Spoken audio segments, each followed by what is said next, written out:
بسم اللہ الرحمن الرحیم۔ السلام علیکم۔ آپ صلی اللہ علیہ وآلہ وسلم نے فرمایا، جو شخص صرف 3 بار یہ دعا پڑھے گا، اللہ اس کی 4 بیماریاں دور کر دے گا۔ جو ایمان والا 3 مرتبہ فجر کی نماز کے بعد یہ تسبیح پڑھے گا، انہیں ان 4 بیماریوں سے نجات مل جائے گی۔ 4 بیماریوں میں پہلی بیماری پاگل پن ہے۔ یہ تسبیح پڑھنے سے کسی بھی شخص کو ذہنی بیماری نہیں ہوگی۔ اللہ تعالیٰ تمہیں پاگل نہیں بنائے گا۔ بزرگوں کے مطابق جن لوگوں کو مرگی یا بولنے کی بیماری ہے وہ بھی شفا یاب ہو جائے گا۔ دوسری بیماری کوڑ پن کی ہے۔ یہ تسبیح پڑھنے سے جلد سے متعلقہ کوئی بیماری نہیں ہوگی۔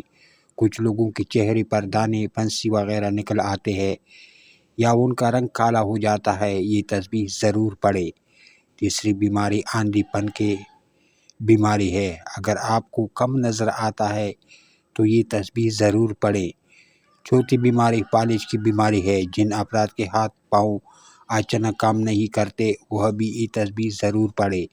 آئیے اب ہم آپ کو بتاتے ہیں کہ وہ تسبیح کون سی ہے۔ سبحان اللہ العظیم و بحمدہ ولا حول ولا قوت الا باللہ۔ بس اتنی سی دعا ہے۔ یہ تسبیح ہر روز 3 مرتبہ نماز فجر کے بعد پڑھے۔ انہیں ان 4 بیماریوں سے نجات مل جائے گی جو ایمان والا 3 مرتبہ پڑھے گا۔